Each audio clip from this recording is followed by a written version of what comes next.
Le garçon est né aveugle. Chaque fois qu'il sort, il attache une longue corde autour de sa taille. La corde est assez longue pour qu'il puisse marcher de sa maison jusqu'à la lisière de la forêt. Mais au bout de la forêt, il y avait une paire d'yeux qui observait le garçon en silence. Le garçon ne voyait rien, mais la mère insistait pour que le garçon aille chasser tous les jours. Pour aider le garçon à savoir où aller, elle suspendit des jarres vides aux branches des arbres. Elle lui indiquait où se trouvaient les pièges. Lorsque le garçon attrapait une proie, la mère lui demandait de la diviser en deux parties. L'une d'elles doit être jetée au plus profond de la forêt. Un jour, le garçon patrouillait à la lisière de la forêt. Il trouva une chaîne rouillée. Sa mère est alors apparue et a rapidement ramené le garçon à la maison. La nuit, alors que le garçon était endormi, la mère poussa discrètement la porte et sortit dans l'obscurité de la nuit. Après cela, le garçon n'a plus jamais revu sa mère. Seule une vieille chèvre et une cassette sont restés avec lui. Sur la cassette, il y avait 3 mots que sa mère lui avait laissés. Donne la moitié de tes prises à la forêt. Quand tu es désespéré, fais une prière. Ne sors pas sans harnais de sécurité. Il s'est toujours souvenu des paroles de sa mère, mais il n'en avait jamais compris la raison. Jusqu'à ce jour, il entendit une voix étrange. Une voix étrange qui venait des profondeurs de la forêt. Un son qu'il n'avait jamais entendu auparavant. Par curiosité, il voulut la voir, mais il était retenu par la corde. Il ne comprenait pas pourquoi sa mère l'avait enfermé ici. Et la corde n'était pas assez longue pour atteindre la lisière de la forêt. Ces questions l'empêchèrent de dormir pendant des nuits entières. Soudain,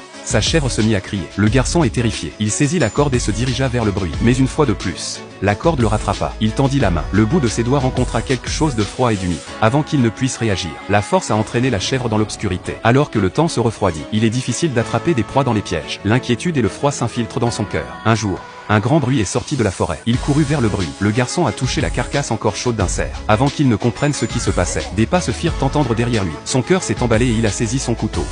Lorsqu'il a repris conscience, un homme s'excusait devant lui. L'homme a cru que Jacques essayait de lui voler sa proie et l'a attaqué. Jusqu'à ce qu'il réalise que c'était une erreur. Voyant que Jacques était seul, il est resté pour partager la venaison avec lui. Bientôt, la nuit tomba et Cole suivit Jacques chez lui. Il venait de se réveiller dans la nuit, dans la forêt. Soudain, ils entendirent un grognement sourd. Ils se réveillèrent tous les deux en même temps. Cole est sorti de la maison avec son arme. Non loin de la maison, un énorme ours est tombé par terre. Il avait des blessures horribles sur tout le corps. Il retient son souffle en s'approchant. À ce moment précis, il vit une silhouette obscure se tenir sous un arbre. La créature pousse un cri strident et s'élance. Cole était terrifié. Il a couru pour sauver sa vie hors de la forêt, jusqu'à ce qu'il soit loin. Son horrible s'est enfin calmé.